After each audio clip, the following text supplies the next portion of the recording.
Hallelujah. Ang ating pong teksto ngayong gabi ay masusumpungan po natin sa aklat Glory to Jesus ng Mateo. Amen. Glory to Jesus. Mateo chapter 13. Ayan, medyo naghang yung aking cellphone.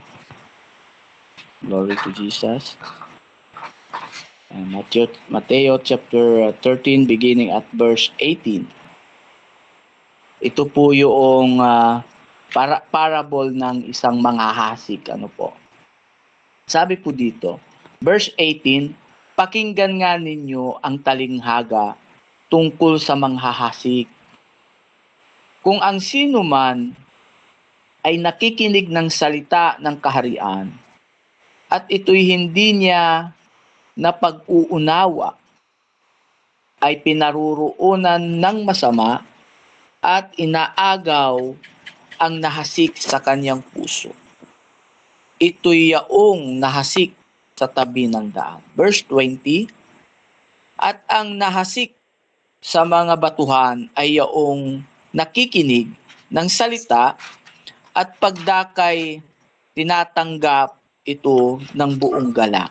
Verse 21, gayon may wala siyang ugat sa kanyang sarili, kundi sandaling tumatagal at pagdating ng kapighatian o pag-uusig dahil sa salita ay pagdakay natitisod siya. Verse 22, at ang nahasik sa mga dawag ay yung dumirinig ng salita, ngunit ang pagsusumakit na ukol sa sanlibutan at ang daya ng mga kayamanan ay siyang umiinis sa salita at yaoy nagiging walang bunga. Verse 23, at ang nahasik sa mabuting lupa ay siyang dumirinig at nakauunawa ng salita, na siyang katotohanang nagbubunga. Ang ilay tig-100, ang ilay tig-60, at ang ilay tig-30. Verse 24, sinaysay niya sa kanila ang ibang talinghaga na sinasabi, ang kaharian ng langit ay tulad sa isang taong nagasik ng mabuting binhi sa kanyang bukid. Verse 25, datapwat samantalang nangatutulog ang mga tao ay dumating ang kanyang kaaway at nahasik naman ng mga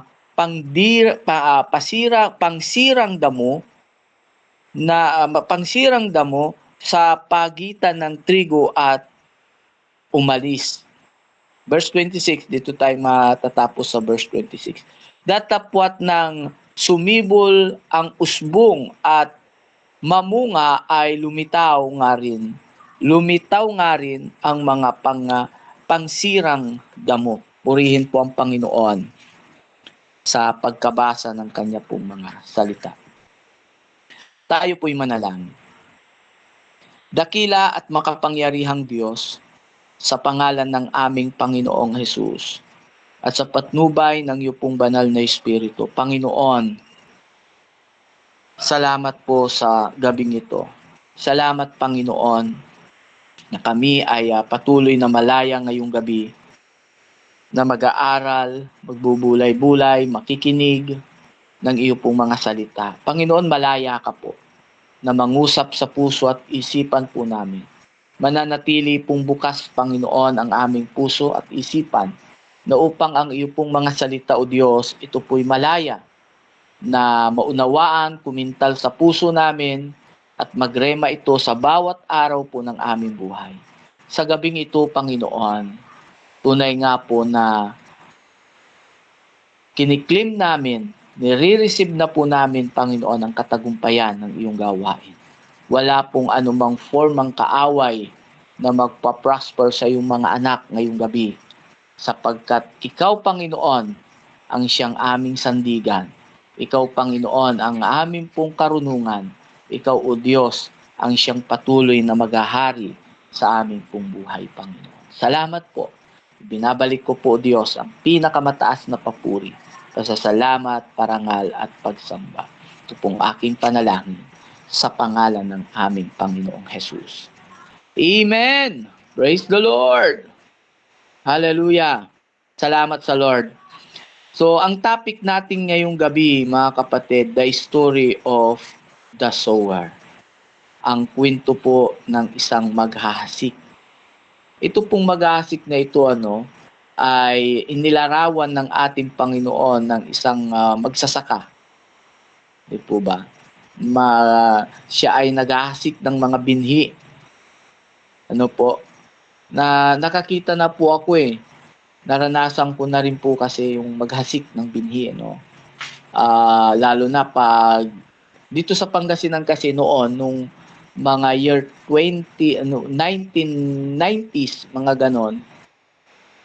Maganda pa yung lupa kasi inihahasik lang yung binhi lalo na yung palay, di ba?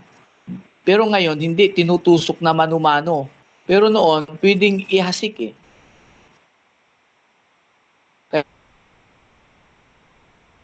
No po.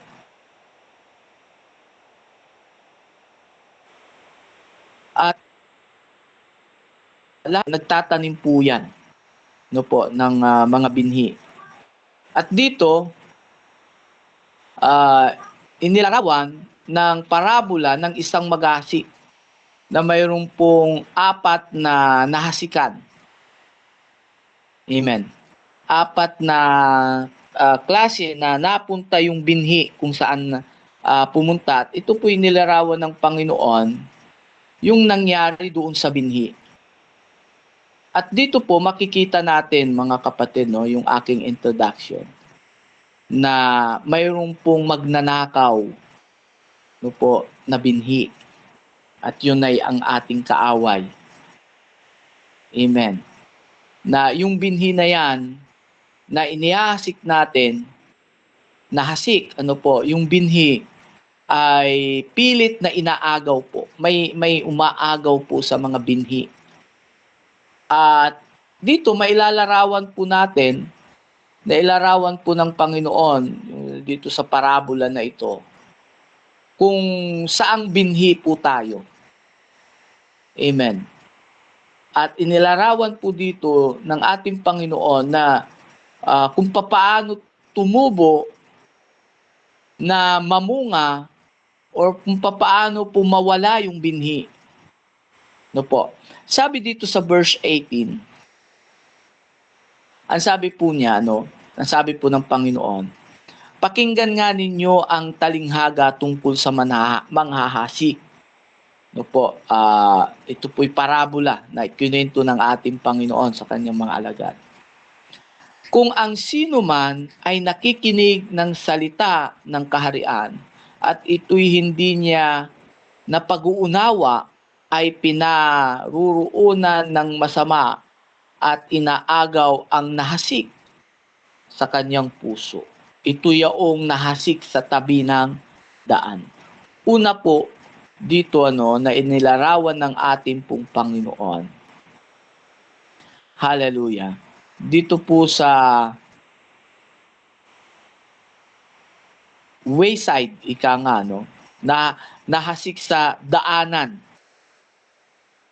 Ito po yung nilarawan po. Yung daanan kasi dinadaanan lang po. Kumbaga inilarawan po dito na nakikinig ng salita ng Panginoon. Po, yung binhi po ay salita ng Diyos, mga kapatid.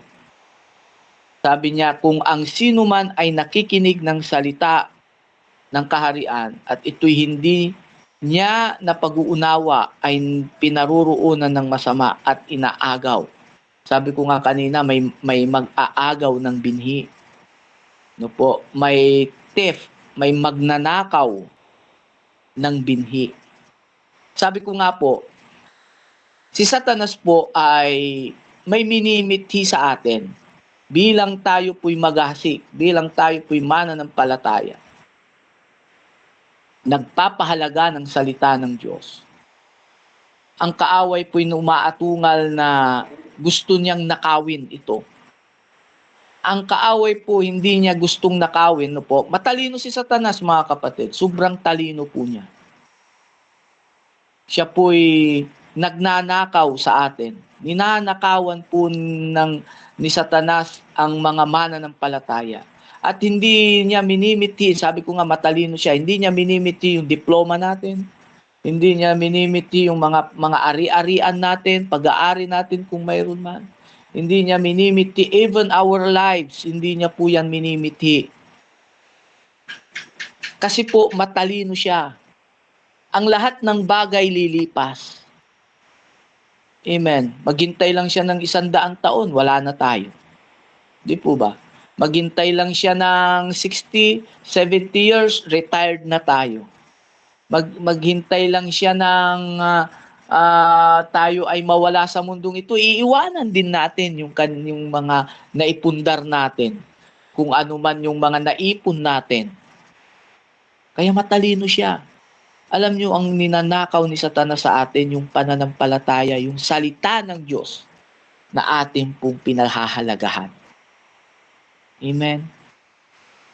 Yun yung kanyang gustong-gustong makuha. Kasi po, pag nakuha niya, yung salita ng Diyos sa puso natin, yung pananampalataya natin sa Panginoon, magkakaroon po tayo ng demolition. Hindi mo namamalayan. Mapapahamak tayo sa ating mga nagagawa.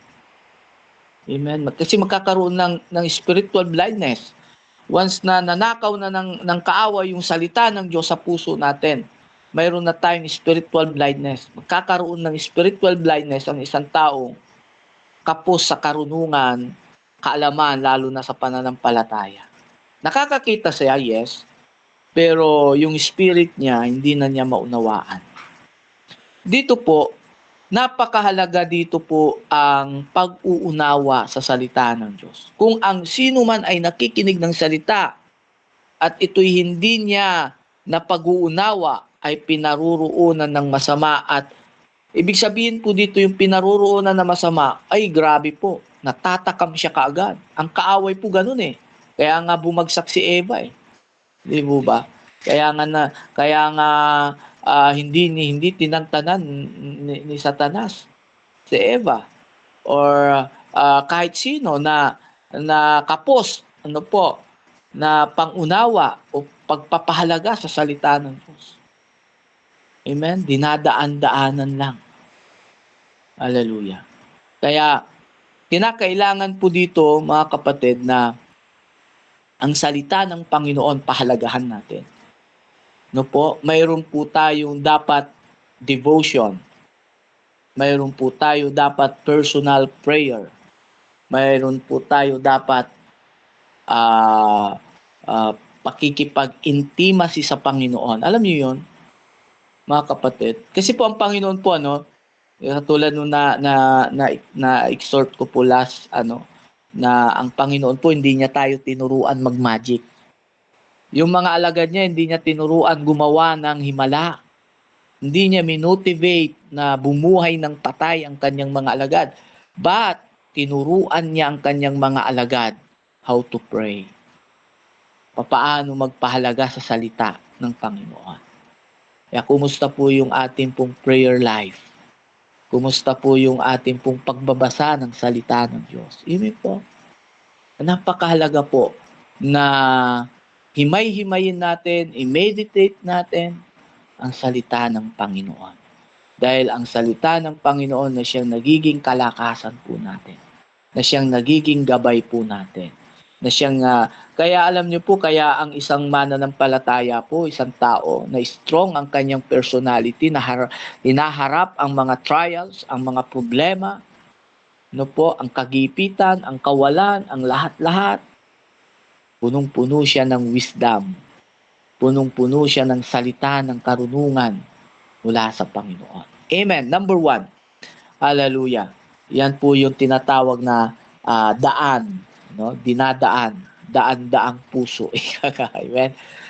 Dito po naman yung binhi, yan ay salita ng Diyos. Specific naman dito na yung binhi is Word of God. Pero yung nahahasikan, ng magsasakang ito na maghahasik na ito ay iba-ibang klase ng lupa. At dito, napakalinaw naman dito na sabi niya dito, inaagaw ang nahasik sa kanyang puso.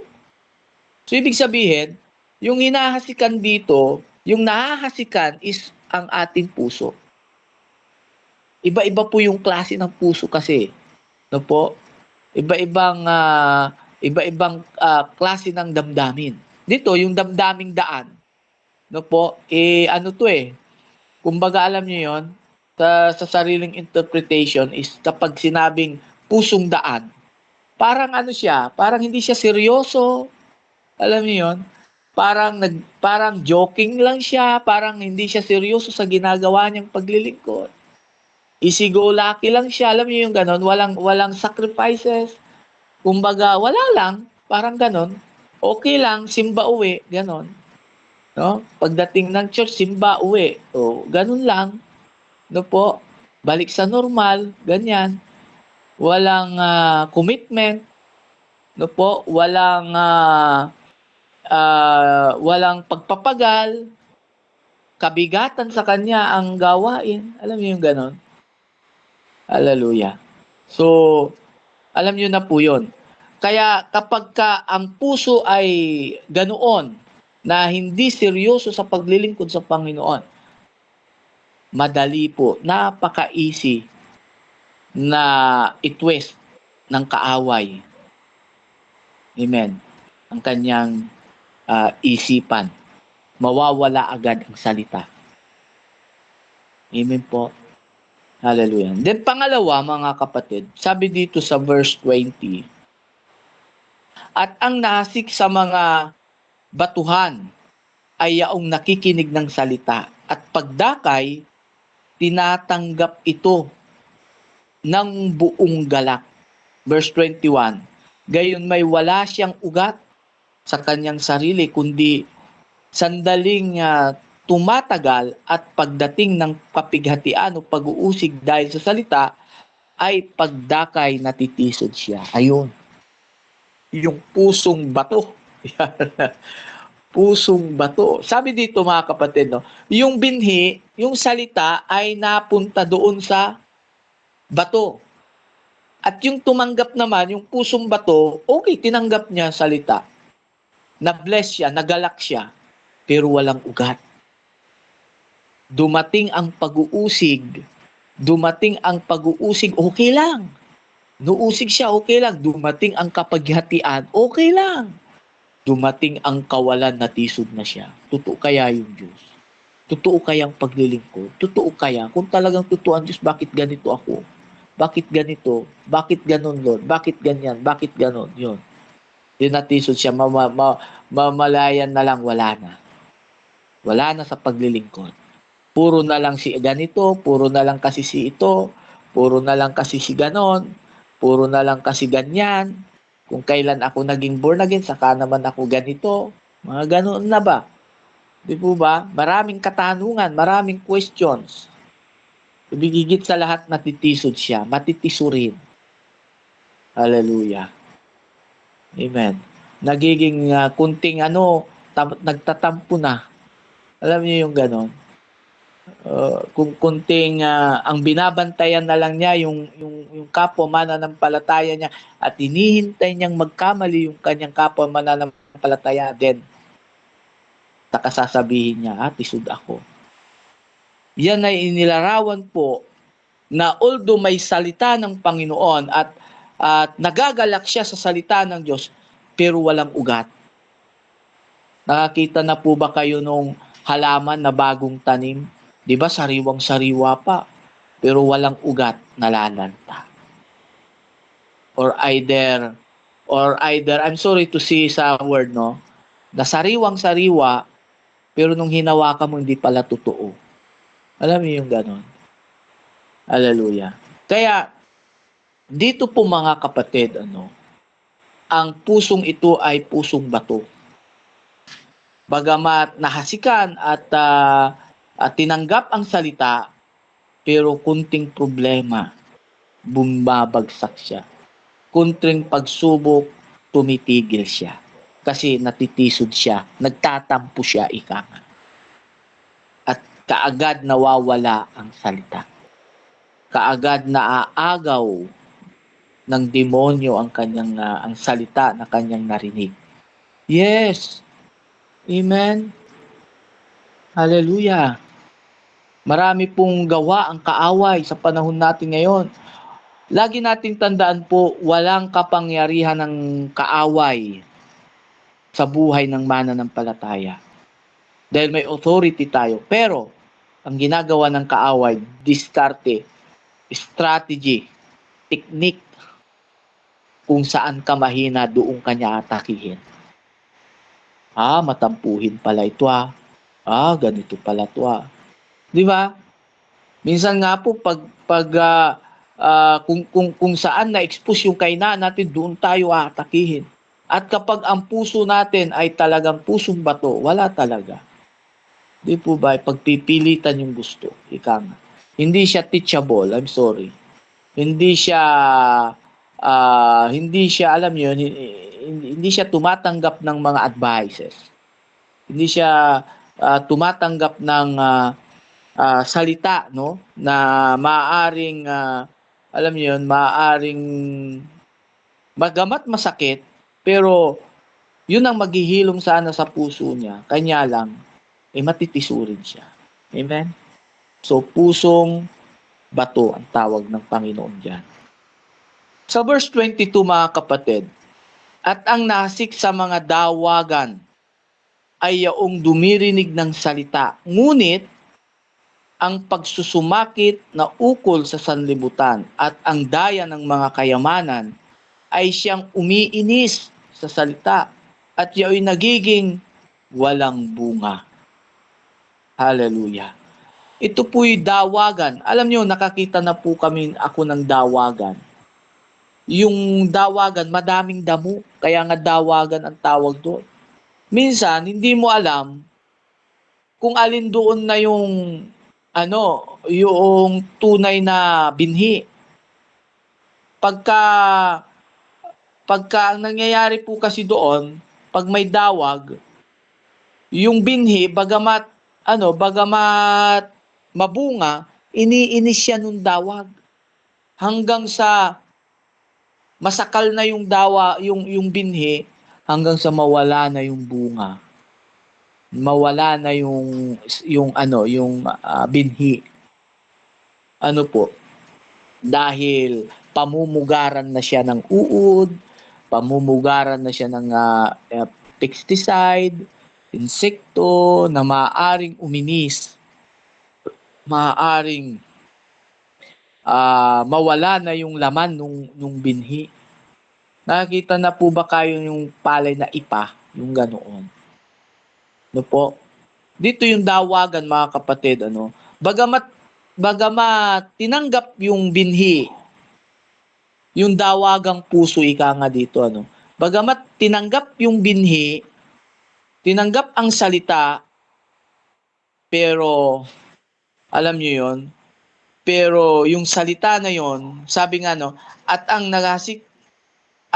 ang nahasik sa mga dawagan ay yaong dumirinig ng salita, ngunit ang pagsusumakit na ukol sa sanlibutan at ang daya ng mga kayamanan ay siyang umiinis sa salita at siya ay nagiging walang bunga. Hallelujah. Parang po ito, parang illustration po ng maraming mga struggle. Maaring kaabalahan, ika nga. Busyness, busy sa sanlibutan. O kaya hindi siya parang alam niyo yon, parang ang mangyayari po ay yung salita, yung paglilingkod niya sa Panginoon. Isisiksik niya dito na kakurnihan na lang ang paglilingkod. Alam niyo yung ganoon. Na yung dito na pinipinpoint niya po kasi dito sa verses natin na Ang sabi dito, dumirinig ng salita, ngunit ang pagsusumakit na ukol sa sanlibutan. Ayun, yung pagsusumakit na ukol sa sanlibutan, ibig sabihin, napupukus na siya, no, sa makasanlibutan. Magkakaroon ng inggit, ganun. Magkakaroon ng insecurity na, ganun. Tapos, dahil sa kawalan, kahirapan, nagiging compromise yon. Kung magiging compromiser na siya. Tapos wala na. Dahan-dahan nang mawawala ang binhi. No po, dahan-dahan nang mawawala ang salita. Minsan kasi pag nakita na tayo busy, no po, busy sa lahat-lahat, na wala ng panahon, hahayaan ka, lalo kang susuportahan ng kaaway. Okay yan, di ba? Hanggang sa mawala ka na sa gawain. Okay yan, maganda yan, kikita ka ng malaki, ganun, ganyan. Hanggang sa wala ka ng panahon. Hanggang sa kahit araw ng Panginoon, no? Makukuha na sa'yo. No po? Mawawalan ka na ng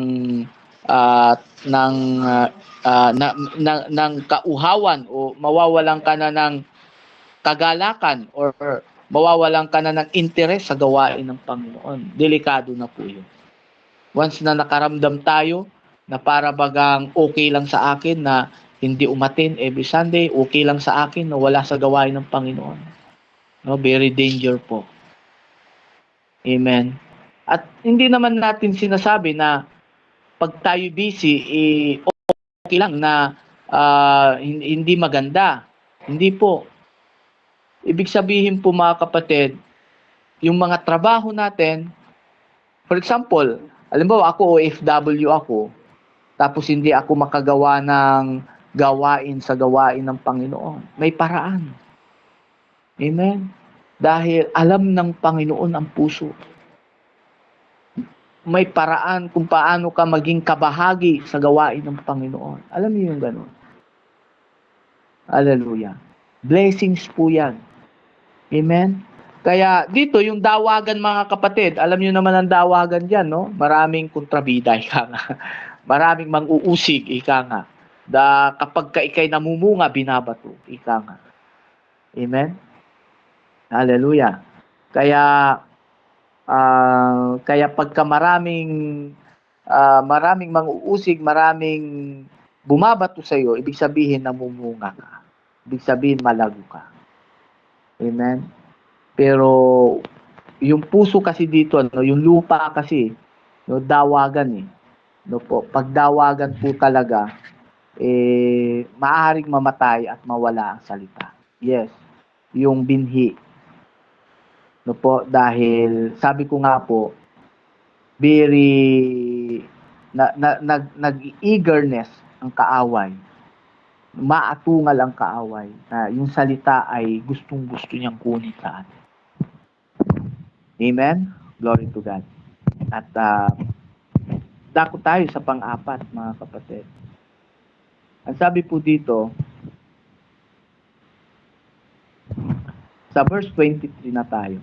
Verse 23, at ang nahasik sa mabuting lupa ay siyang dumirinig at nakakaunawa at nakauunawa ng salita, na siyang katotohanang nagbubunga.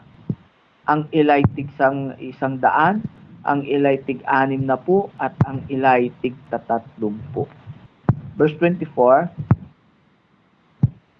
sinaysay niya sa kanila ang ibang talinghaga na sinasabi, ang kaharian ng langit ay tulad ng isang taong nanghasik ng mabuting binhi sa kanyang bukid.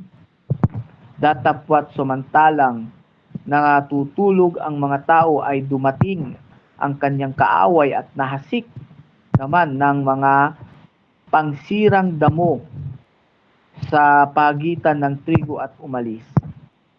Datapwat nang sumibol ang usbong at mamunga ay lumitaw nga rin ang mga pangsirang damo.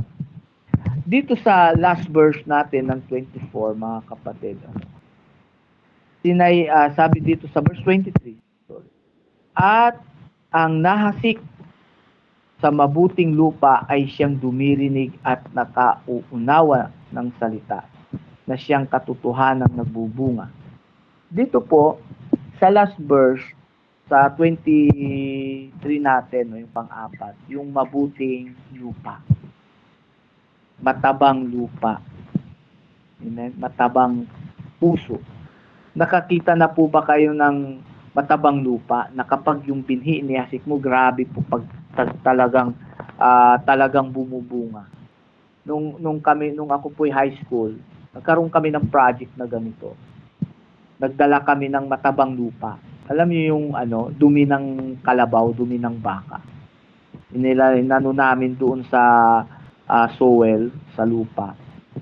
Tapos ginawang pataba. Grabe po. Kumbaga ginawang mataba yung lupa, ang bilis pong tumubo yung binhi. Dito, inihahalin tulad niya rito yung isang mabuting puso. Amen. Yung mabuting puso. Ang mabuting puso, nakakaunawa ng salita. Malawak ang kanyang pangunawa. At siya ay nandoon lagi sa katotohanan. Kasi po itong binhi na kapag naitanim sa mabuting puno o na mabuting lupa, grabe po, talagang mamumunga ng sagana.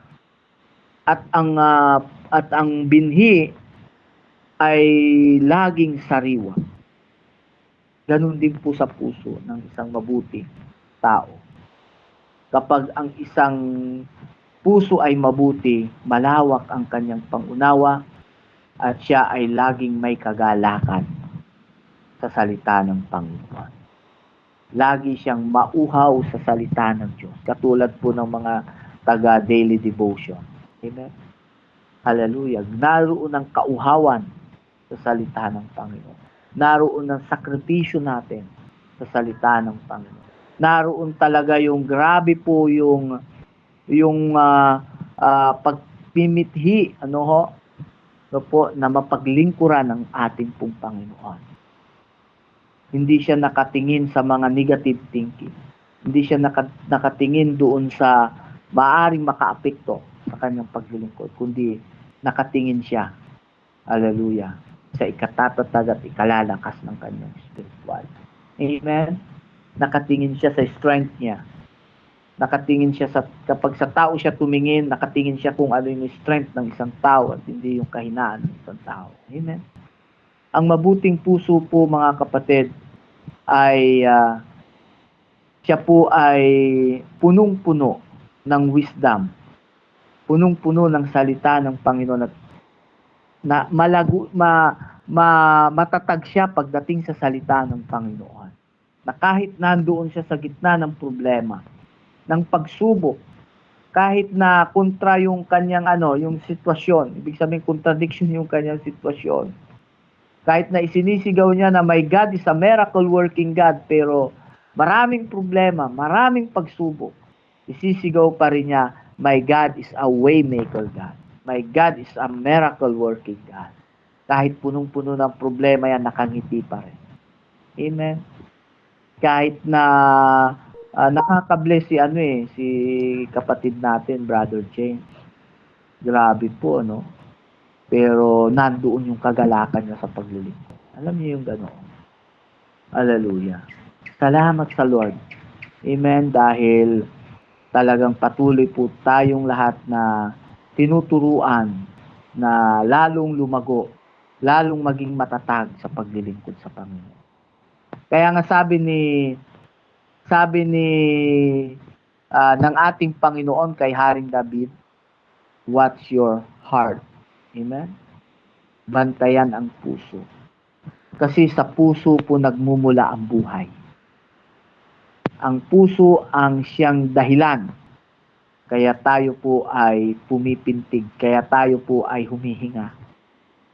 Amen? Lahat po ng spare parts natin, dumadaan lahat yan, sinasala lahat ng puso yan. Hallelujah. Yung heartbeat, hallelujah, ang pinagmumulan ng lakas po natin.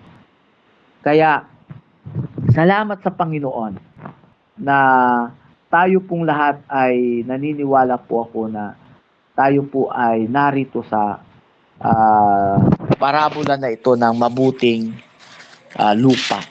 Amen? Mabuting lupa. Kaya nga, masarap magtanim sa mabuting lupa. Amen? Matabang lupa. Amen? Lahat tayo galing sa lupa. Gusto nating patunayan na galing tayo sa lupa. Pag igurgurgur mo lang yung kamay mo dyan sa may bandang liig, nagkakaroon ng lupa. Hallelujah. Kaya, salamat po sa Panginoon na ito po yung dapat natin na i-apply sa puso natin, ang magkaroon ng mabuting puso. Huwag nating i-apply yung daan ng puso. Daan ng puso. Hindi maganda. Dinadaan-daanan na lang. Hindi rin tama at hindi rin maganda yung batong puso. Di ba? Matigas ang puso. Ayaw niyang magpatawad. Huwag nating gayahin yun. Di ba? Ipipilit ang gusto kahit mali. No? Huwag nating gayahin yun. At wag din tayong gumaya din, no, sa dawagan. Yung dawagan. Hallelujah. Alam niyo yung dawagan, parang unyango yun parang ganon. Na sumasang-ayon siya kahit mali. Ika nga. Yun yung dawagan. Nasasakal, iniinis siya, parang ganon.